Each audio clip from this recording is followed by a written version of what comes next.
안녕하십니까. 반갑습니다. 15년 서울시 9구 기출문제 1번 보시면 행정법령의 적용에 관한 설명으로 옳은 것은 법령 적용입니다. 과거에 완성된 사실에 대하여 당사자에게 불리하게 제정 또는 개정된 신법을 적용하는 것은 당사자의 법적 안정성을 해치는 것이므로 어떠한 경우에도 허용될 수 없다 이렇게 되어 있는데, 지금 여기서 완성된 사실이라고 했습니다. 그래서 완성된 사실관계, 법률관계, 사실관계, 법률관계가 완성되었는데 그에 대해서 개정법령을 적용시키면 우리는 그런 것을 뭐라고 부른다? 진정소급표라고 부르죠. 진정소급입법, 진정소급 적용 이렇게 얘기합니다. 진정소급 적용은 원칙적으로 제한이 되죠. 부진정소급 적용은 뭐야? 미완성입니다. 계속되는 사실관계나 법률관계에 대해서 개정법령을 적용하는 것을 우리가 부진정소급표, 부진정소급 적용, 부진정소급입법이라고 합니다. 원칙적으로 부진정소급 적용은 허용이 되고 진정소급 적용, 지금 이 상황은 인정이 안 될 겁니다. 그런데 여기서 지금 어떠한 경우에도 라고 했단 말이에요. 이 부분이 이제 틀린 것이죠. 진정이냐 부진정이라는 것이 어떤 절대적인 기준이 되는 것이 아니라 그것은 이익형량에 따른 결과를 어떤 기준을 하나 제시를 해놓은 겁니다. 원래는 개정법령에 따른 공익과 그리고 신뢰보호라는 사익이죠. 법령 개정의 공익과 신뢰보호의 사익 사이에 이익형량을 하게 되고, 진정소급 적용의 경우에 있어서는 그 신뢰보호의 사익이 더 크다고 보기 때문에 소급 적용을 제한시키는 것이고, 부진정 소급 적용 같은 경우엔 아직 완성되지 않았기 때문에 법령 개정의 공익이 더 크기 때문에 소급 적용이 가능하다고 보는 것뿐입니다. 하지만 이와 같은 진정 소급 적용의 경우에 있어서도 예를 들어서 기존의 법률관계가 상당히 좀 혼란스럽거나 불확실한 경우에, 불확실하거나 혼란스러운 경우에는 상대방 국민의 그 신뢰의 정도가 그렇게 크다고 볼 수가 없을 테고요. 또한 이와 같은 소급 입법이나 소급 적용을 충분히 예상할 수 있었다라고 하더라도 신뢰 보호가 그렇게 크지 않을 수도 있을 겁니다. 그리고 신뢰 이익이 어느 정도 인정이 된다고 하더라도 그 개정의 공익이 월등히 또 큰 경우에는 소급 적용이 인정될 수도 있을 겁니다. 이처럼 진정소급표라고 할지라도 예외가 인정될 수 있다는 점에 있어서 어떠한 경우에도 허용될 수 없다는 말은 옳은 말이 아니겠고요. 소득세법이 개정되어 세율이 인상된 경우에 개정 전부터 개정법이 발효된 후에까지 걸쳐있는 이 부분 포인트입니다. 걸쳐있는입니다. 개정 전 쪽에도 걸쳐 있고요. 개정 후 쪽에도 걸쳐 있는 상태입니다. 이렇게 되면 이거는 법률관계가 완성된 거냐? 이건 아직 완성이 안 된 거죠. 그죠? 걸쳐 있는 상태니까. 과세기간 1년에 전체 소득에 대한 인상된 세율을 적용하는 것은 재산권에 대한 소급적 박탈이므로 박탈이 되므로 위법하게 되는 것이다. 그렇지 않고요. 여기서는 소급 적용이 가능할 수 있습니다. 걸쳐 있기 때문에 이것은 완성되지 않은 법률관계로서 원칙적으로 부진정 소급 적용 상황에 해당을 하고 허용이 가능할 수 있다. 건설업 면허처분 수첩, 면허 수첩 대여 행위는 이거 이제 유명한 문제죠. 그 행위 후에 법령 개정으로 취소 사유에서 삭제가 되었다면 이번에는 뭐예요? 면허 취소 처분이 나오는 사유에서 그것이 이제 제외가 됐다 이겁니다. 삭제됐다. 그러면 유리하게 변경된 거죠. 신법을 적용하여 건설업 면허 처분 취소를 취소해야 되는 것이다. 그렇지가 않고요.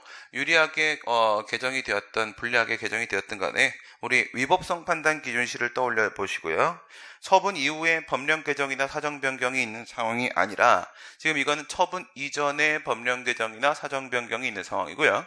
이것이 만약 요구 소송이었다라고 하게 되면 신청 시와 처분 시에 경합이 될 것이고, 만약에 그것이 침입적 처분, 방어 소송이었다라고 한다면 그때는 법규 위반 행위에 행위 시와 처분 시 사이에 문제가 생길 겁니다.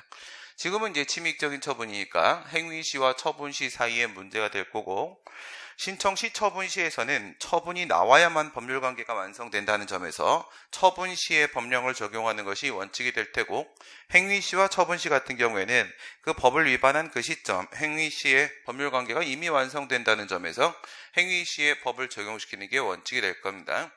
여기서 예외가 인정이 되려고 하게 되면 예외는 이행강제금의 부과와 같이 장래를 향하는 처분이면 모르겠으나 지금은 그런 상황이 아니기 때문에 원칙대로 행위시를 적용시키는 게 맞습니다.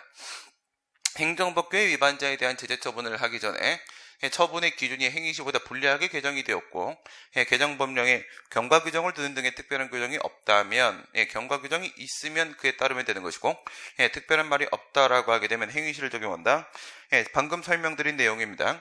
행위시에 이미 법률관계가 완성된 겁니다. 어떠한 제재 처분을 받게 될 것인가 이미 완성된 것이기 때문에 행위시 법령 적용하는 게 원칙대로 맞고요. 3번과 4번의 차이점이라고 하게 되면 3번은 수익적 내용으로 개정된 것이고 그 다음 4번은요 침익적 내용으로 개정된 그런 상황이다. 유리하게 변경되고 그 다음 불리하게 개정된 그런 상황이다의 차이밖에 없습니다.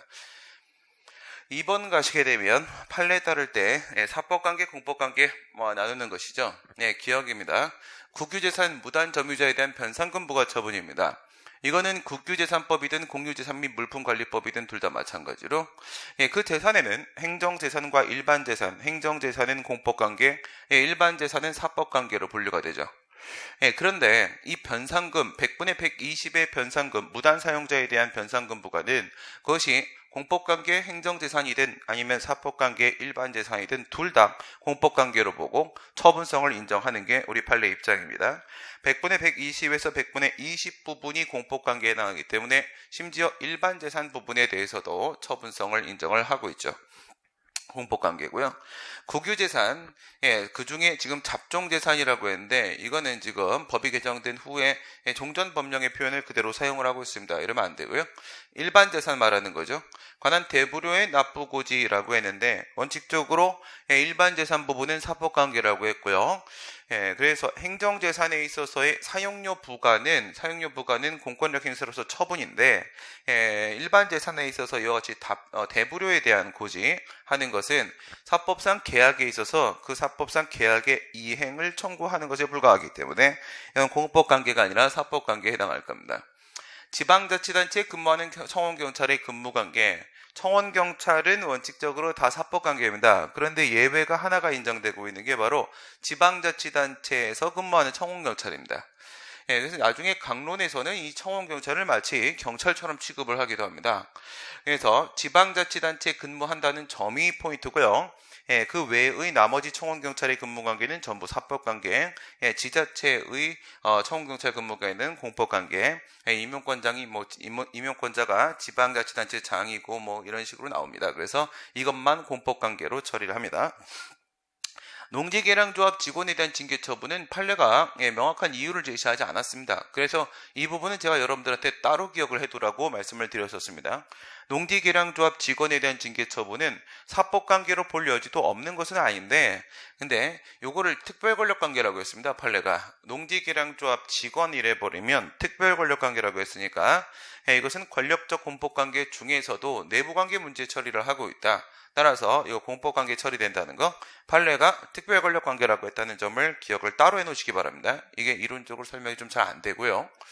그 다음 미음 같은 경우에는 구지방재정법 시행령 71조 규정에 따라 기부 체납을 받은 공유재산입니다. 지방자치단체 소유의 재산이 공유재산이죠. 그런데 갑이라는 사람으로부터 기부 체납을 받았다. 기부 체납을 받았다는 것은 증여계약을 체결했다는 것이죠. 그러니까 사인이 지방자치단체한테 기부 체납을 하는 것도 사법상 행위고요. 사법상 계약이죠. 그리고 나서 이렇게 기부 체납을 받은 재산에 대해서 그 기부한 사람한테 너는 이거 무상으로 사용해라. 돈 내지 않고 사용이 된다. 라고 하는 것은 기부 체납을 주는 것도 사인이 재산권의 주체에서 주는 것이고요. 그 다음 이걸 무상으로 사용 허용해 주는 것도 이제 이거를 지자체가 받았잖아. 받았으니까 또 지자체가 재산권의 주체로서 사용을 허가해 주게 되는 것입니다. 그래서 이거는 주는 거나 아니면 사용을 허용해 주는 거나 양방향 모두 다 사법관계, 사법상 행위 문제에 해당을 하고요. 그 다음 환매권의 행사는 공익사업을 위한 토지 등의 취득 및 보상에 관한 법률 제91조에 있는 환매권 내게 하는 건데 예를 들어서 5년 동안 그대로 방치를 하고 있다거나 그러니까 공익사업 시행자가 갑이라는 토지 소유자로부터 토지 등을 거두어 사용한다. 강제로 뺏고 나서 그것을 전혀 사용하지 않고 그대로 방치해둔다. 아니면 10년의 범위 내에서 불필요해지는 상황이 오게 되면 91조 1항 2항입니다. 환매권 행사가 가능하도록 행사 요건을 규정을 해놓고 있는데 판례에 따르게 되면 이 환매권 행사는요, 다시 사는 것이다 이거예요. 다시 매매하는 것이다 라는 의미에서 사법상 계약의 문제로 보고 있습니다. 또한 이것은 사건 행사다라고 이야기를 하면서 또 한 가지 특징적인 점은 바로 뭐냐? 이것을 형성권이라고 보고 있다는 거죠. 일방적인 의사표시에 의해서 법적 효과가 바로 발생하는 형성권의 문제로 보고 있습니다. 서울특별시 지하철공사 임직원의 근무관계, 요거는 이론적으로 설명이 되죠. 서울특별시 지하철공사, 공단공사와 같은 이제 공법상 법인 말하는 것인데, 이와 같은 기타 공법상 법인의 경우에 있어서는 위탁받은 공행정 사무를 수행하는 범위에 대해서 행정 주체의 지위, 공법관계가 인정될 수는 있겠지만, 이와 같이 직원에 대한, 임직원이죠. 직원에 대한 인사조치, 근무관계는 사법관계에 해당을 하고, 그 공사가 행정청의 지위가 인정되는 것도 아니죠. 이런 것은 국민건강보험공단 소속 직원에 대한 징계 사건이라거나 다 마찬가지입니다. 공단공사의 부분에 있어서 근무관계는 사법관계고 인사조치는 처분이 아니다. 행정상 입법에 대한 얘기입니다. 지금 여기가 사우나네요, 그렇죠? 끝나면 살이 좀 빠질 것 같습니다. 국민안전처장, 인사혁신처장과 같은 국무총리 직속기관입니다. 그렇죠. 잘 알고 계신 대로 지금 이제 인사혁신처장이 요즘 꿀잠을 자고 있어서 뭐 하고 있는지 모르겠죠. 이번 지방선거가 6월 13일 끝나고 나면 발표가 나지 않을까라고 예상을 하고 있습니다. 이런 선례가 우리 역사 지난 현대사 70년간 없었습니다. 작년 10월 달에 공무원 시험내에 대한 제도 발표를 하기로 해놓고 지금이 이제 5월 말입니다. 아직까지도 발표를 안 하고 있죠. 발표는 지방선거 끝나고 지금 이제 여당이 좀 안정화된 후에는 발표하지 않을까? 지금 그런 생각이 좀 드는데, 국무총리 직속기관은 불령제정권을 가진다. 불령을 제정하는 것은 헌법 제95조 불령은 각 부장관이 제정하는 행정입법이죠. 그게 아니라 지금 총리 소속이라고 했기 때문에 만약 인사혁신처나 국민안전처에서 행정 입법을 해야 될 필요가 있다라고 하게 되면 그때는 총리령 제정의 형식으로 할 수밖에 없습니다. 그 행정 입법은 총리 소속이니까 총리령을 제정하는 방법으로 해야 될 테고요. 헌법이 인정하고 있는 위임 입법의 형식은 예시적이라는 것이 헌법재판소의 견해이다. 이것은 감사원 규칙에 대한 문제에서도 알 수가 있고요. 시행령이나 시행규칙, 그리고 국회, 헌법재판소, 대법원 규칙, 중앙선거관리위원회 규칙, 이런 식의 헌법에서 예정해놓고 있는 법규명령의 형식이 아니라고 하더라도 감사원 규칙 같은 경우에 예정이 안 돼 있죠. 법규명령으로 인정을 합니다. 이런 것뿐만 아니라 또 우리 판례에 따르게 되면 위임입법의 형식이 예시적이기 때문에 행정규칙에다가 위임하는 것도 역시 가능할 수도 있다. 이렇게 얘기를 하고 있습니다. 열거적 규정이 아니라 예시적 규정이다. 상위 법령의 시행에 관한 필요한 절차 및 형식에 관한 사항을 규정하는 집행명령입니다. 집행명령 같은 경우에는 시행령 쪽에 나와 있는 얘기죠. 헌법 제75조에는 위임명령과 집행명령에 대한 규정을 두고 있고 95조에는 위임명령과 그 다음에 직권명령에 대한 규정을 두고 있죠. 75조는 시행령, 95조는 시행규칙 이래야 되죠.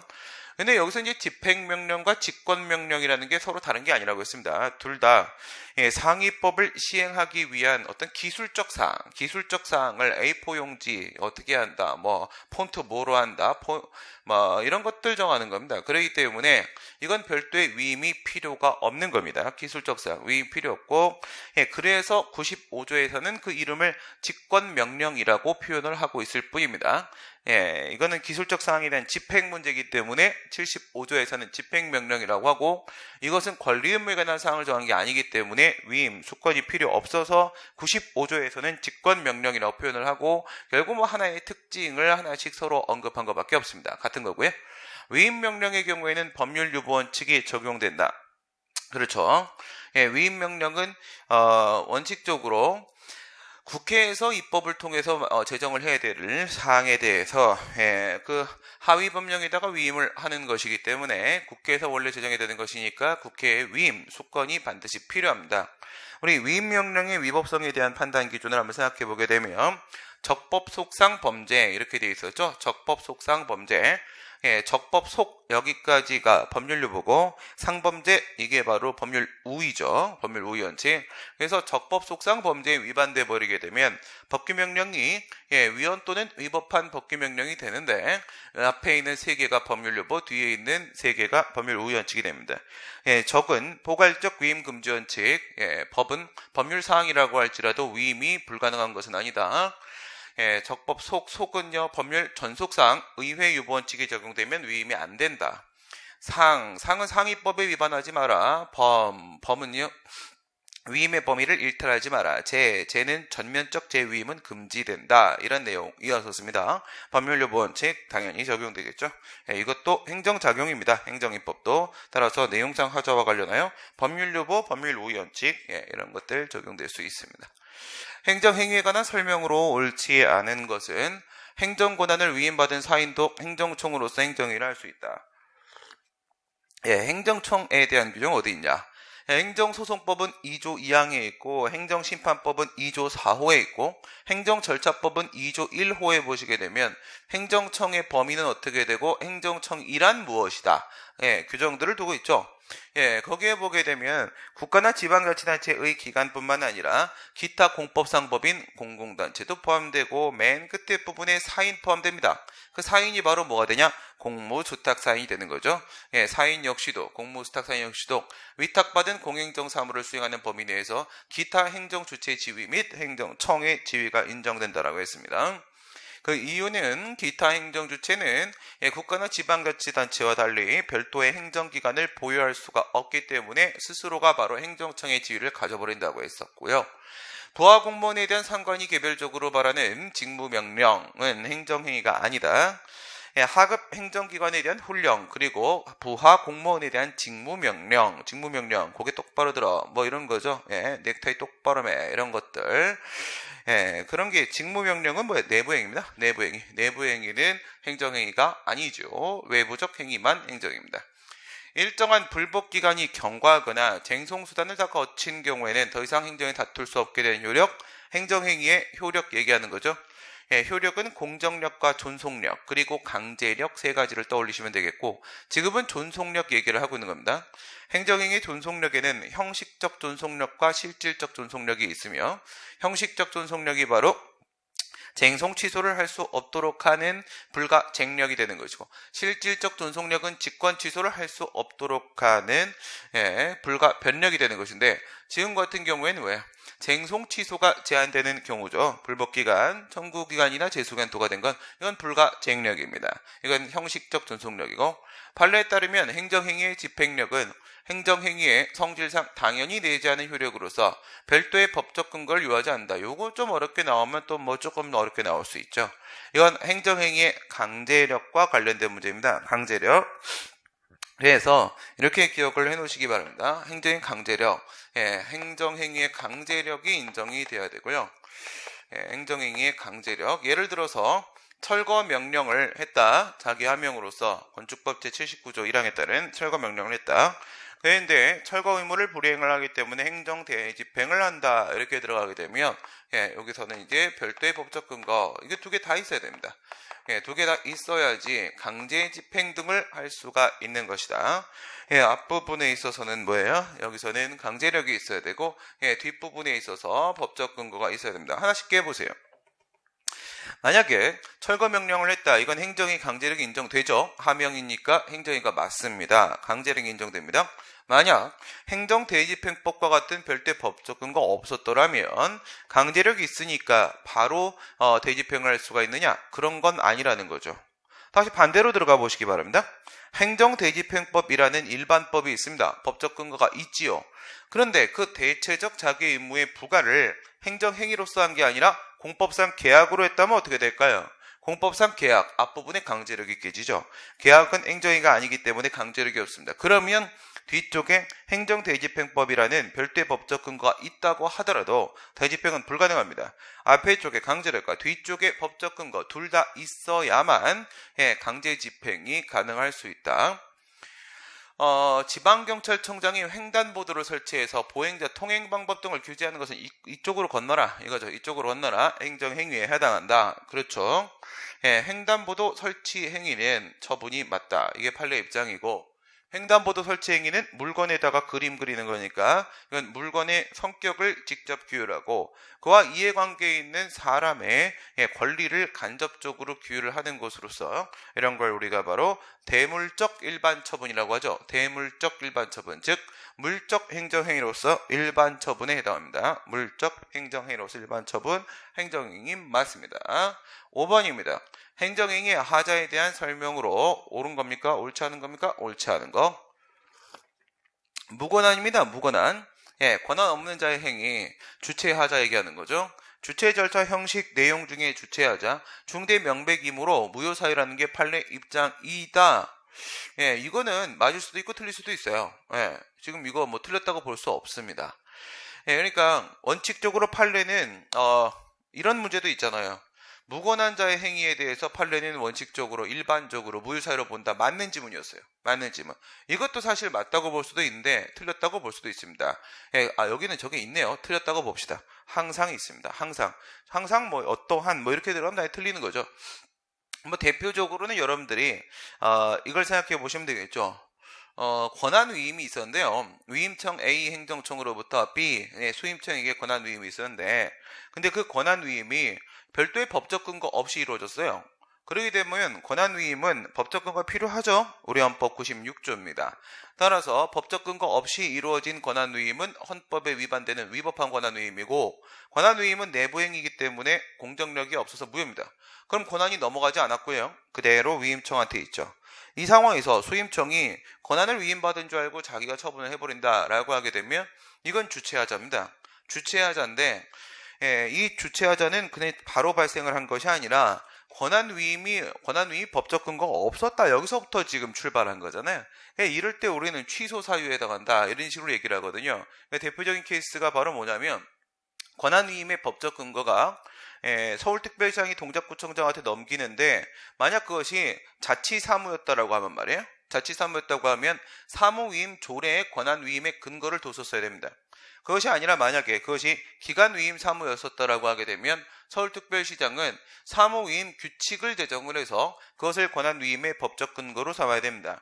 이게 막 거꾸로 했다면 자치사무인데 사무위임 규칙의 근거를 두고 있고, 기간위임 사무인데 그것을 사무위임 조례 근거를 두고 있고 하면 이건 조례나 규칙을 제정한 것이 잘못된 거잖아요. 사무위임 조례, 사무위임 규칙 제정에 문제가 생겼던 거고, 그것이 권한위임의 문제로 연결된 거고, 그것이 처분의 위법으로 연결된 거고, 이렇게 3단계로 연결됐는데, 출발점을 생각해 보게 되면 조례나 규칙이 헌법이나 법률에 위반되는지 여부는요, 이건 지방자치법 22조, 23조 위반 문제인데 그것은 명백하지가 않습니다. 그래서 무권한 자, 주체하자라고 하더라도 그것이 취소 사유일 수 있는 경우도 있습니다.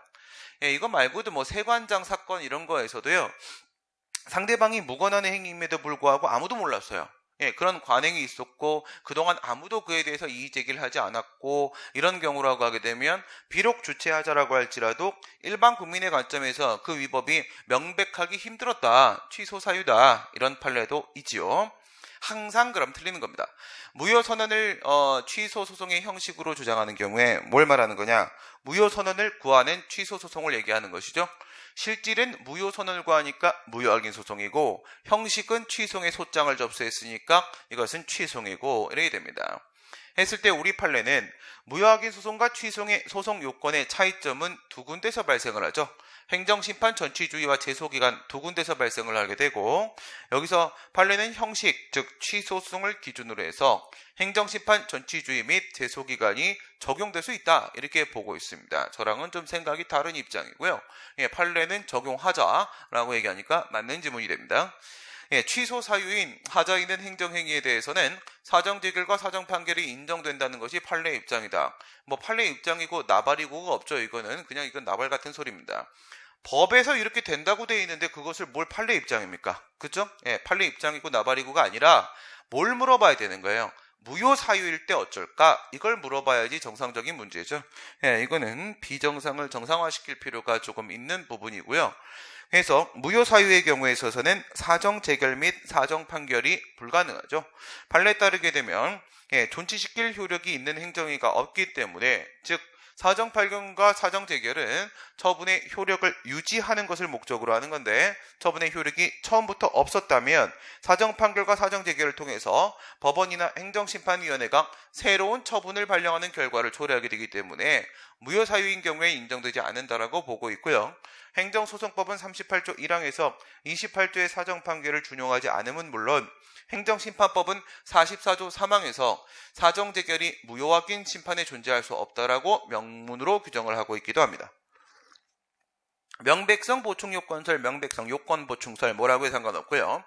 이거는 무효와 취소의 구별기준, 무엇이 무효인지를 판단을 함에 있어서 중대성, 내용상 중대성의 요건은, 이것은 필수 요건이 되는 것이지만, 객관적, 외관상 명백성의 요건은 보충 요건이라는 겁니다. 그러니까 원칙적으로는 명백성의 요건을 요구하지 말고 중대한 위법이기만 하면 바로 무효로 보되, 예외적으로 이럴 때라는 겁니다. 중대성 요건만 요구하지만 제3자나 공공의 신뢰보호, 즉 법적 안정성의 필요성이 커질 때는 그때 명백성의 요건을 하나 더 더해서 중대 명백성설의 수준으로 전환시키자라는 게 바로 명백성 요건 보충설, 보충 요건설의 입장이 됩니다.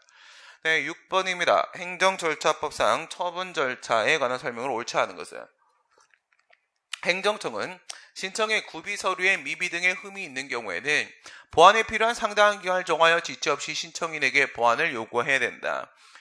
네, 이거는 신고이든 신청이든 뭐 아무 차이 없습니다. 그래서 우리 행정절차법 제17조 신청 부분에서도 구비서류가 기재사항이 구비서류가 이렇게 형식적 요건에 문제가 있을 때 그것만 가지고 거부해버리지 말고, 이럴 때는 다시 한번 보정명령을 통해서 기회를 보장하라는 거죠. 보완 요구 보정명령을 하라는 것입니다. 법적 성질은 통지입니다. 행정행위로서 통지고, 당사자 등은 공표된 처분 기준이 명확하지 않다. 우리 행정절차법 19조는 처리기간 설정 공표, 신청에 의한 처분 절차, 그 다음에 20조에 처분기준 설정 공표에 대한 규정을 두고 있죠. 지금 이제 처분기준 설정 공표 20조 얘기하고 있는 거고요. 행정청이 그 처분기준, 기본적으로는 이제 재량준칙 얘기하는 것이겠죠. 재량준칙. 명확하지 아니한 경우 도대체 뭔 소리냐? 하게 되면 해당 행정청에게 해석 설명 요청권이 인정됩니다. 해석 또는 설명을 요구할 수가 있다.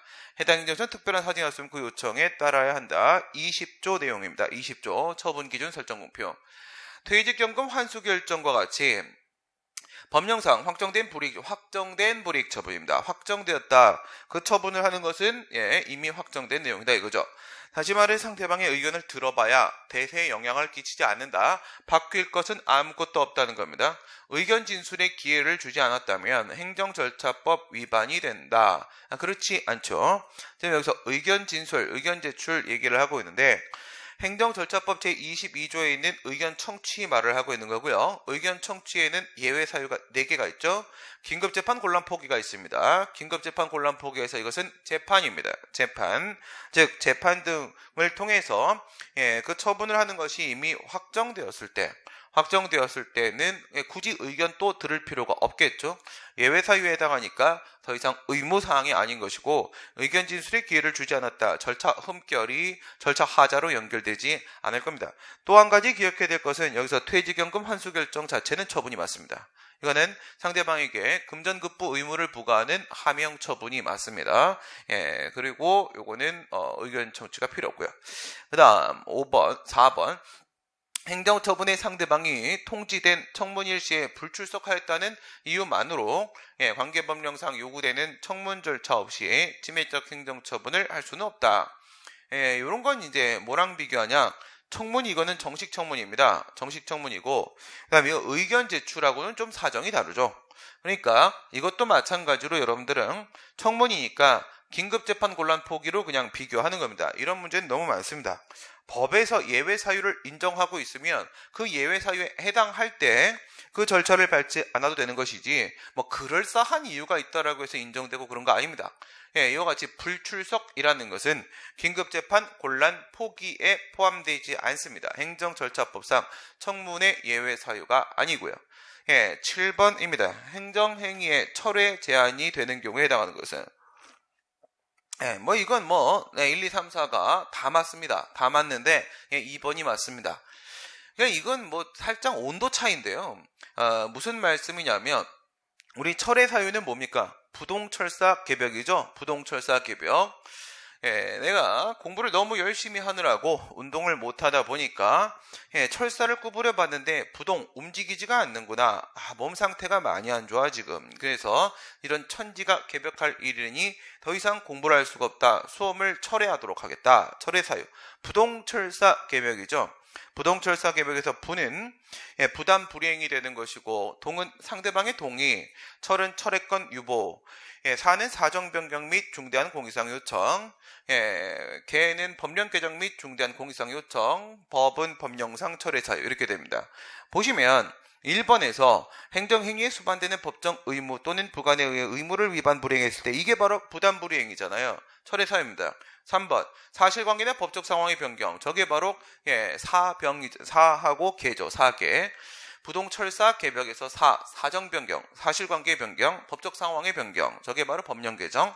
그리고 행정행위 존속이 공익상 중대한 장애가 될 때 중대한 공익상 요청 이 부분이 걸린 거고 당사자의 신청이나 동의가 있는 경우 상대방의 동의죠. 부동의 동, 상대방의 동의 이렇게 걸려있는데 이것들은 이제 철회가 될 수 있는 철의 사유고요. 사유고 근데 이 철회 사유가 수익적 행정행위에 대한 철회에서 논의를 보통 하는 거기 때문에 뭐 큰 차이가 있느냐 뭐 이렇게 보실 수도 있는데 수익적 행정행위니까 좀 제한이 필요하다 그렇게 보세요. 그래서 이런 문제가 간혹 있습니다. 참으로도 의미 없는 문제인데 참으로도 의미 없는 분이 내셨지 않았을까? 이런 생각이 들 정도로 의미가 없습니다.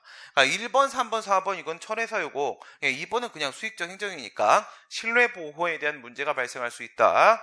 우리 내용상 하자 한번 생각을 해보시고 수익적 행정에 대한 취소면 철회든 아니면 직권 취소든지 간에 첫 번째는 취소 사유, 두 번째는 법률 여부, 세 번째는 제한 법리 얘기하죠. 그 제한 법리, 수익적 행정에 대한 취소의 제한 법리 해서 2번으로 고를 수는 있는데 도대체 뭐를 하고 싶으신 건지 저런 거는 집에 가서 자녀분한테 이게 교육하고 이렇게 하시고요. 시험 문제 내기는 좀 적절하지 않습니다.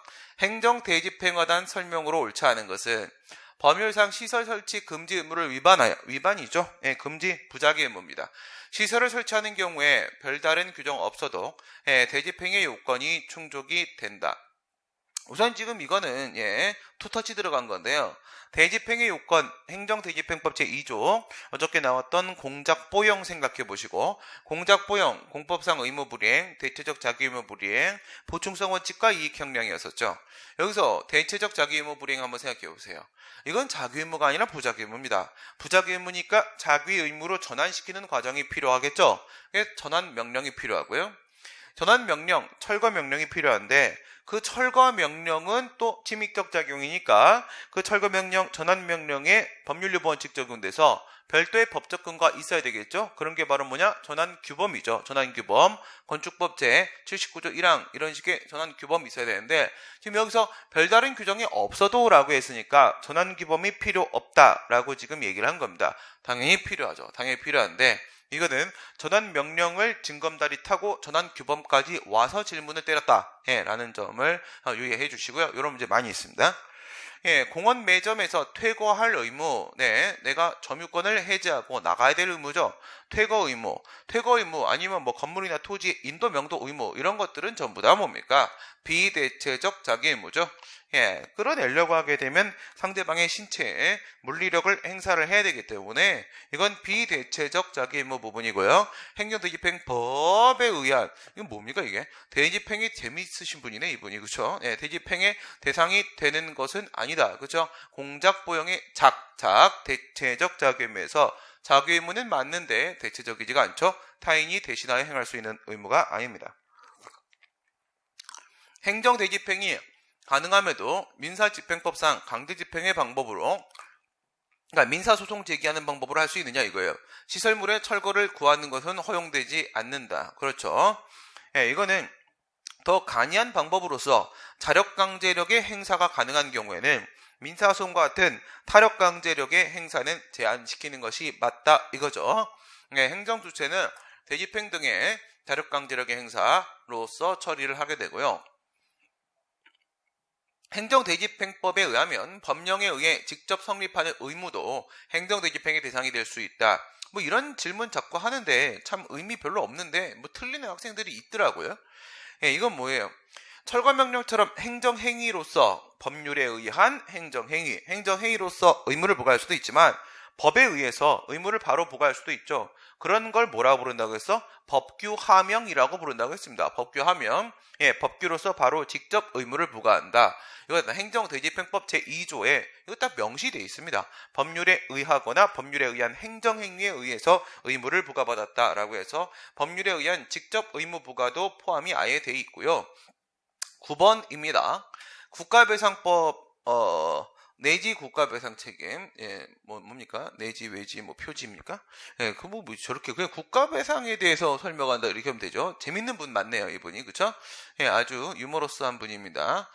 예, 행정상 손해배상에 관하여 국가배상법이 일반법적 지위를 간다. 우리 권리구제 방법 하면 1차적 권리구제로서 행정쟁송, 2차적 권리구제로서 손해전보, 이렇게 있을 때, 행정쟁송에서 행정소송, 행정소송법, 일반법 있고, 행정심판, 행정심판법, 일반법 있고, 행정상 손해배상, 국가배상법, 일반법 있고, 행정상 손실보상은 없죠. 예, 요거는 개별법에 근거가 있어야 된다. 4분의 3입니다. 4분의 3은 일반법 있죠. 국가배상법, 일반법적 지위 갖는 거 맞고요. 여기 그래서 이름이 그런 거죠. 여기에는 배상 책임의 주체가 누구로 되어 있어요? 국가나 지방자치단체로 되어 있죠. 그러니까 국가한테 손해배상 청구하는 경우뿐만 아니라 지방자치단체한테 손해배상 청구를 하는 경우에도 우리가 국가배상 청구라고 부르는 이유가 법의 이름이 국가배상법이기 때문에 그런 것이죠. 예, 국가배상법은 직무행위로 인한 행정상 손해배상에 대해서 무과실 책임을 명시하고 있다. 그렇지 않고요. 고의과실을 요구하고 있죠. 고의과실을. 물론 이제 과실의 객관화 경향에 있는 건 맞지만 고의과실을 명시적으로 요구하고 있습니다. 예, 국가배상법의 2조 5조에서 2조는 과실책임주의가 원칙적으로 5조가 무과실 책임주의죠. 국가배상법은 외국인이 피해자인 경우에 해당 국가와 상호 보증이 있을 때에만 적용한다. 따로 서로 보증서를 쓰는 건 아닌데, 예, 저쪽 나라에서도 우리나라 국민에 대해서 국가배상 해주면 우리도 해주고요. 저쪽 나라에서 안 해주면 우리도 안 해줍니다. 그거죠. 국가배상법 제7조 내용입니다. 7조, 상호 보증. 예, 국가배상 책임을 공법적 책임으로 보는 견해, 즉 국가배상 청구권을 공권으로 보는 견해 학설이죠. 공권설, 당사자, 소송설에 따르게 되면 국가배상 청구소송은 당사성으로 제기되어야 되는 보나 재판 실무에서는 민사소송을 다루고 있다. 예, 재판 실무 판례는 사건으로 보고 민사소송으로 보고 있습니다. 이렇게 처리되는 게 손실보상 청구 소송과 부당이득 반환 청구 소송 역시도 마찬가지라고 했고요. 마지막 문제입니다. 기네요. 예, 행정심판과 행정소송의 관계에 대한 설명. 예, 원만한 관계를 유지하고 있습니다. 양자는 행정권에 대한 국민의 권리구제 기능을 한다는 점에 있어서 공통되지만 그렇긴 합니다. 그러니까 행정소송이든 심판이든 우리 항고쟁송을 생각해보게 되면 행정소송은 행정통제를 통한 권리구제에 집중이 돼 있고 중점을 맞추고 행정심판은 행정통제를 통한 권리구제 중에 행정통제 쪽에 주안점을 두고 있는 건 맞지만 아무리 그렇다 하더라도 둘 다 어쨌든 권리구제 기능을 수행하고 있는 건 맞습니다. 예, 어쨌든 공통된 건 맞고요. 행정소송이 제3자 기관인 법원에 의해서 제3의 독립기관, 예, 이 얘기는 뭐 하려고 하는 거야? 정식쟁송이다 얘기하려고 하는 거죠. 정식쟁송. 예, 정식쟁송은 제3의 독립기관이 해야 되는 것이고 또한 대심주의가 적용돼야 되는 것이죠. 그래서 이건 정식쟁송 맞다 그 얘기하는 거고 당사자가 청구한 범위 내에서만 심리 판단을 하는 데에 대하여 이게 바로 불거분리원칙, 처분권주의 얘기하는 겁니다. 행정소송은 불거분리원칙, 처분권주의가 적용이 된다. 그런데 행정심판은 행정조직 내에서 자기통제 기능을 겸하는 거기 때문에 행정심판의 대상이 되는 처분 또는 부작위 외의 사항에 대하여도 재결을 할 수가 있다. 여기에는 처분권주의, 불거분리원칙이 적용되지 않는다라고 얘기하는데 참으로도 깜놀할 일입니다. 오히려 소송법에는 그런 말이 없어요. 심판법은 47조 1항에 불고불리 원칙에 대한 명문의 규정을 두고 있습니다. 행정심판도 준사법적 절차이기 때문에 처분권주의 적용되는 건 동일합니다. 차이 없고요. 그 다음 47조 1항에 불고불리 원칙 대놓고 있습니다. 행정소송은 철저한 대심주의를 관철하여 대심주의는 원고와 피고 그 당사자 간의 대립된 관계에서 서로 공격방어를 인정을 하겠다라는 뜻입니다. 그리고 자기는 심판만 보겠다는 얘기죠. 철저한 대심주의를 관철하여 당사자가 제출한 공격방어 방법에 한정해서 심리 판단을 하지만 그 말씀은 뭘 얘기하는 거예요? 지금 얘기는 이건 변론주의 얘기하려고 하는 거죠. 그래서 당사자주의 중에 처분권주의에 대한 얘기가 위쪽에 2번, 그 다음에 절차에 관련된 문제죠. 그 다음 실체와 관련된 문제로서 당사자주의 중에 변론주의와 관련된 문제가 3번 이렇게 등장을 하고 있는 거고, 행정소송은 변론주의가 적용이 되지만 행정심판에서는 직권탐지주의를 원칙으로 한다. 노노노. 행정심판도 원칙적으로 변론주의 적용되고요. 그래서 행정심판법 39조입니다. 39조에는 행정소송법 26조처럼 별도의 직권심리주의에 대한 규정을 따로 두고 있는 겁니다. 변론주의가 원칙이기 때문에 예외적으로 직권주의가, 직권탐지가 일부 적용될 수 있다라는 얘기를 하기 위해서 39조를 심판법에 별도로 두고 있는 거겠죠. 행정심판에서는 변경재결과 같이 원처분을 적극적으로 변경하는 것도 가능하다. 그렇죠. 행정소송법에 있는 변경은 소극적 의미의 변경을 말하는 것이고, 행정심판법에 있는 변경은 적극적 의미의 변경을 말하는 것이고, 여기서 칼로리 밸런스 1번, 2번, 3번에 1번 파트에 있는 적극적 형성까지도 심판에서 인정됩니다. 그러다 보니까 2010년도 1월 25일 날 행정심판법 제43조 3항에 있는 취소심판의 인용재결에 대한 규정에서 취소심판이라는 형성적 쟁송과 궁합이 맞지 않는 명령재결을 폐지하면서도 취소 명령재결은 폐지하고 변경 명령재결을 결국 남길 수밖에 없었던 것은 바로 이것 때문인 거죠. 적극적 형성까지도 심지어 가능하기 때문에 변경이, 그래서 이것은 감독권의 행사를 명령의 방식으로 하는 게 합당하겠다라는 문제인식이 녹아 있었던 겁니다. 행정심판과 행정소송이 동시에 제기되어 진행 중인 행정심판의 인용재결이 나오면, 동시에 제기됐다라고 하게 되면 행정심판은 45조에 따르게 되면 60일 안에 끝내야 되는 거죠. 소송은 1578년까지 진행해도 상관없습니다. 물론 이제 신속한 재판을 받아야 되겠지만 그래도 1578년 괜찮습니다. 썼습니까? 그러니까 심판이 먼저 끝난다는 거야. 소송과 심판이 동시에 제기되면 소송이 잠깐 정지 상태에서 기다려주는 게 아니라 둘 다 같이 뛰기 시작합니다. 출발이 됐는데 심판이 먼저 끝났는데 인용재결이 나왔다. 그러면 동일한 처분 등을 다투는 소송에 영향이 있지만 기각재결이 있으면 영향이 없다 이거죠. 거꾸로 인용재결이 소의 이익을 상실을 시키게 되겠죠. A처분에 대한 취소 심판과 A처분에 대한 취소 소송이 들어가 있는데 심판이 먼저 끝나면서 A처분에 대한 취소 재결이 나와버리면 소송 쪽에 있어서도 이미 목적 달성 상황이 발생하니까 협의소의 큰결로 각하가 될 것이고, 만약 심판에서 기각 재결이 나온다라고 하게 되면 소송은 그냥 가던 길 계속 가면 되는 것이겠습니다. 10번까지 오늘 여기까지 설명하도록 하겠습니다. 수고하셨습니다.